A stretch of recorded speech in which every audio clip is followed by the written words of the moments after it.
एक पिता के दो बेटे थे। पिता ने सोचा, इन दोनों में योग्य कौन है। दोनों बेटों को पिता ने गेहूं के 8 दाने गिनकर दे दिए। बड़े बेटे को 8 दाने और छोटे बेटे को भी 8 दाने गेहूं के दे दिए।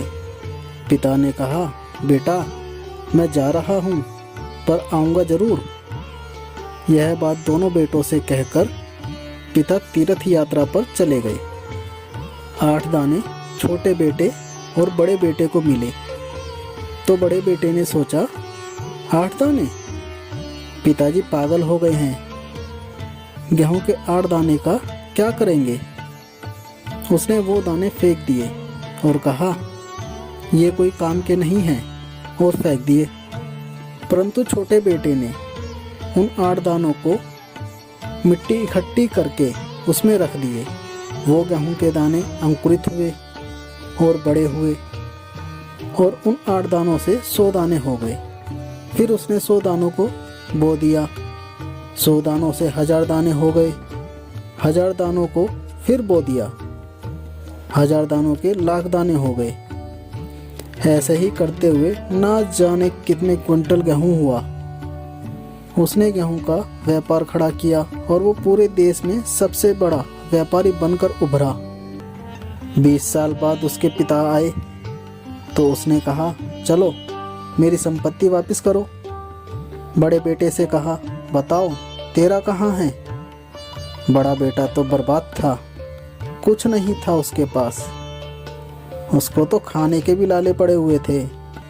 और छोटे बेटे ने बहुत बड़ी गोदाम में, जहाँ लाखों बोरे गेहूं के भरे थे, पिता को खड़ा कर दिया और बोला, पिताजी आपके 8 गेहूं के दाने ये रहे, ये आपके 8 दाने ये रहे। आज करोड़ों का व्यापारी बन गया। अर्थात आपने अपने बच्चों को संस्कार दिया, थोड़े का बहुत ज़्यादा कर लेंगे, और संस्कार नहीं दिया तो बहुत सारा छोड़कर चले जाओ तो मट्टी में मिलाने में कितनी देर लगती है। आजकल माँ बाप परेशान हैं, अपने बच्चों को संपत्ति दे दूँ, संपत्ति दे दूँ। संपत्ति नहीं, संस्कार दो। संपत्ति तो बहुत लोग दे सकते हैं, क्या संपत्ति पाकर किसी का कल्याण हुआ है? नहीं। संस्कार दीजिए, संस्कार ही इंसान को पुजवाती है। अगर आपके पास दौलत बहुत है, आपकी पूजा नहीं होगी, पर आपके पास संस्कार अच्छे हैं तो लोग आपको पूजेंगे। पूजा दौलत की नहीं, पूजा संस्कारों की होती है। पूजता पैसा नहीं है, पूजता संस्कार है। इसलिए हम बच्चों को संस्कार देने का भाव रखें।